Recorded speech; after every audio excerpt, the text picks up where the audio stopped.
నిరీక్షణ prayer house మరియు centre సంఘముల తరపున ఆత్మస్వరూపుడైన యేసుక్రీస్తు నామములో మీ అందరికీ నా శుభములు.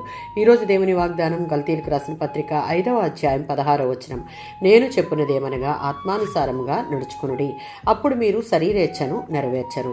గలతీయులకు రాసిన పత్రిక 5వ అధ్యాయం 16 నుంచి 18 వచనాలలో గలతీ విశ్వాసులు ఆధ్యాత్మికమైన వైరంతో జీవిస్తున్నారు. ఇలాంటి బలమైన ఇచ్ఛలు అనగా కాంక్షలు ఉండడం వలన వారు విశ్వాసంలో ఇష్టపూర్వకంగా ఆత్మానుసారంగా నడుచుకోవడం అవసరం.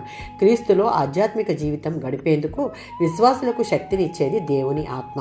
భ్రష్ట స్వభావం అనగా శరీర స్వభావం, దాని కోరికలు విశ్వాసులలో ఉన్నాయని పౌలు ఇక్కడ స్పష్టం చేస్తూ ఉన్నాడు. దేవుని ఆత్మ మూలంగా మనం వాటిని అణగద్రొక్కి జయించగలం. దేవుని ఆత్మకు శరీర స్వభావం పూర్తిగా వ్యతిరేకం. ఈ రెండింటి కోరికలు, తలంపులు, గమ్యాలు, లక్షణాలు పూర్తిగా విభిన్నమైనవి. ఈ లోకంలో మనం జీవితం ముగిసే వరకు అవి రెండు మనలో పరస్పర యుద్ధం చేసుకుంటూ ఉంటాయి. శరీర స్వభావం అనేది మన తల్లిదండ్రుల నుండి వచ్చింది. అది చెడ్డవాటిని ఆశించడం మానుకోదు, మంచిగా పవిత్రంగా ఎన్నటికీ మారదు.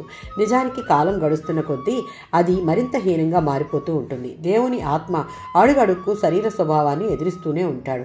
అది కోరే వాటిలో ఒక్కదానికి కూడా లొంగడు. దేవుని ఆత్మ విశ్వాసులను మత దాస్యం నుంచి బయటికి తెచ్చాడు.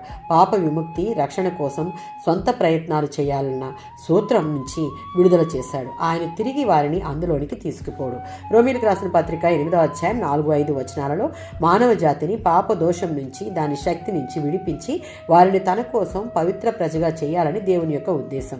దానికి పౌలు చెప్పినట్లుగా రక్షించబడి క్రీస్తు బిడ్డలుగా జీవిస్తున్న విశ్వాసులు శరీర స్వభావాన్ని అనుసరించి జీవించకుండా, అవి పెట్టే ప్రలోభాలకు లొంగకుండా, వాటిని ఎదిరించేందుకు దేవునితో సహవసించి దేవుడిచ్చే ఆత్మను పొందుకుని ఆత్మ నడిపించే జ్ఞానంతో నడుచుట అభ్యాసం చేయాలి. ఆమేన్.